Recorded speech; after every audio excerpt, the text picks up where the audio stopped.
Hello. Okay, now today's episode is going to be actually a pretty fast one. I'm going to leave fashion design just for a little bit because I think it is essential to talk about a couple of things. I was looking at stuff online and I saw people saying the 5 things you need to do fashion design or the 5 skills you need for fashion design and stuff like that. So I thought, all right, let me do my version. Out of 25 years of experience, let me do my version, okay? Okay, so here's the 5 one. Are you ready? Okay. The first one is drawing. Now, you don't really need to be very good at it. I'll be honest with you. You don't really need to be very good at it. So I don't want people to think that if you don't know how to draw, it means you can't be a fashion designer. That is not true. That is not true. From my experience, I've seen that yes, you should know how to draw. Of course, you should know how to draw because it's a communication tool. It allows you to take your ideas from your head onto paper so that you can see your ideas really. If there's any problems, you know how to mesh out the problems, how to fix those problems. Even if you're working with a design team, you'll be able to talk to them about this is your idea, what do you think, what works, what doesn't work. You can have a little bit of collaboration. If you are working with pattern makers, they will see your idea. They'll be able to make those patterns. If you are not the pattern maker, communicating with a pattern maker or the head pattern maker in a company or a design studio is very, very essential. Okay, so it's very important that you should know how to draw. However, I don't want you to think that because you don't know how to draw, you cannot be a successful fashion designer. That's not true. And I'll give you a very good example. There is a street in London, in the Mayfair area, or near the Mayfair area. It's called Savile Row. Some of the finest designs in menswear, in clothing. Now they do women's also, but originally it was mostly menswear. The best on this planet comes from that one single street. It's called Savile Row. That's one simple, single street, right from the 1700s. And if you go there, you will see that most of these people, they're not fashion illustrators. They will not do fashion sketches. I'm not saying that they can't draw. I'm just saying that they are not fashion illustrators.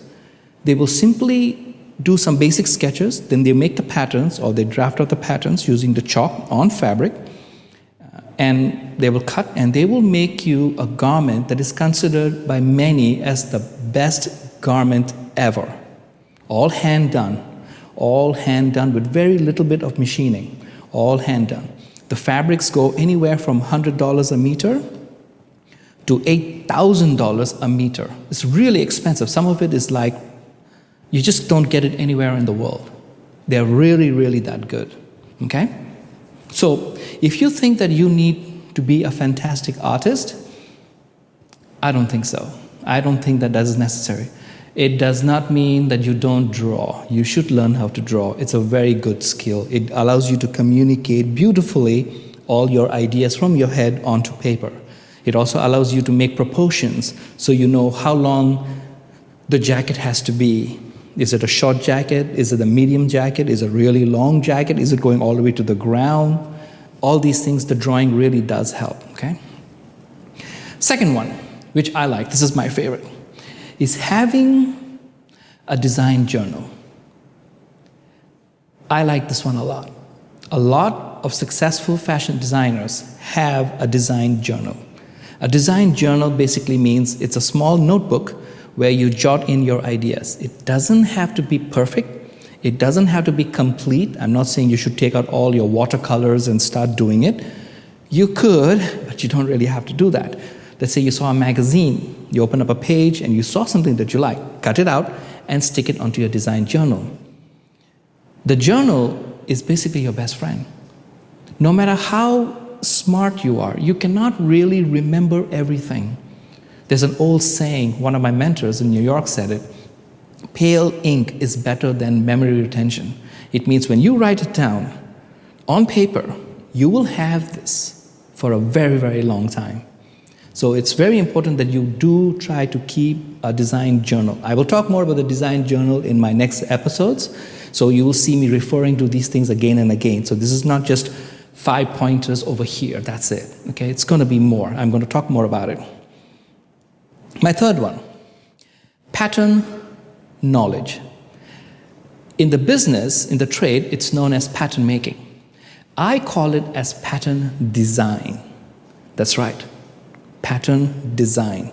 Now, in order to do pattern design, you must actually have some knowledge of pattern making, is how to make patterns. All the garments that you have are made by all these patterns, various components designed very carefully to fit together to make a complete garment. Okay, so you must actually have some knowledge. You may not want to be an expert in it, and that's okay. There are some people who are just far better in pattern making than anybody else. You can go and hire them, and they will make master patterns for you.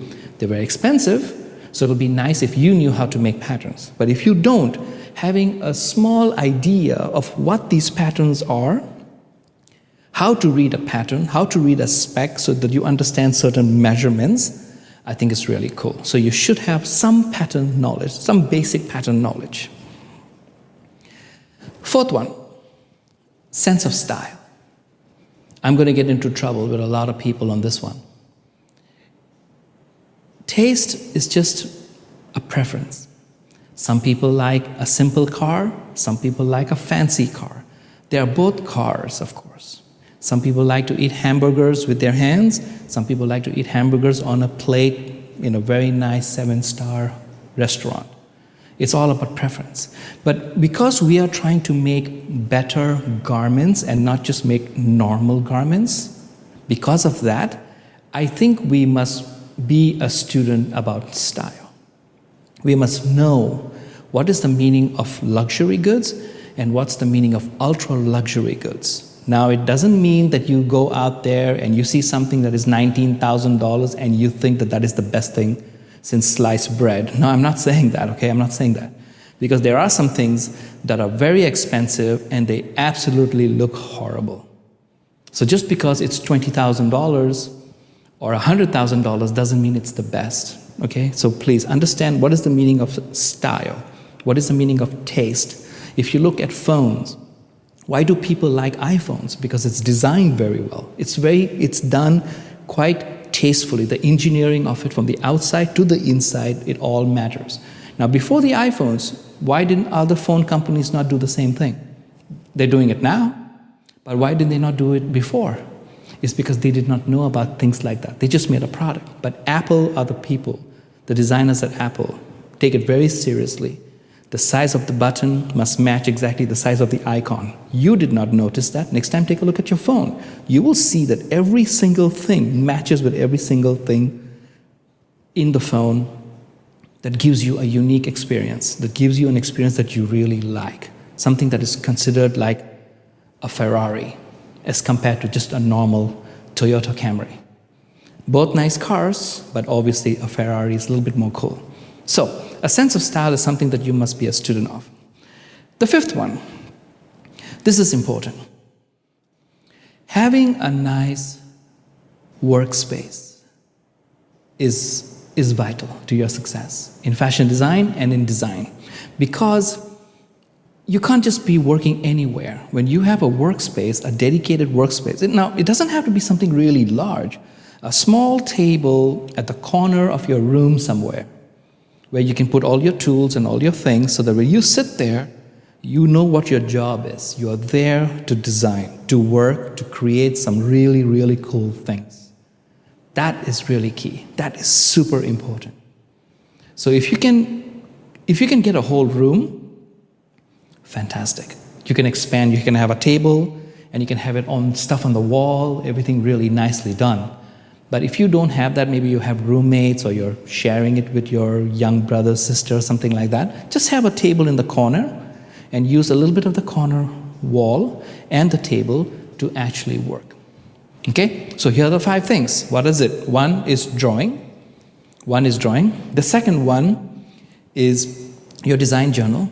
The third one is having pattern knowledge so that you can actually do some pattern designing. That's really cool. It's a very expensive skill, okay, but it takes time to develop, but please look into it. The fourth one is having some good taste, understanding good product as compared to just normal product.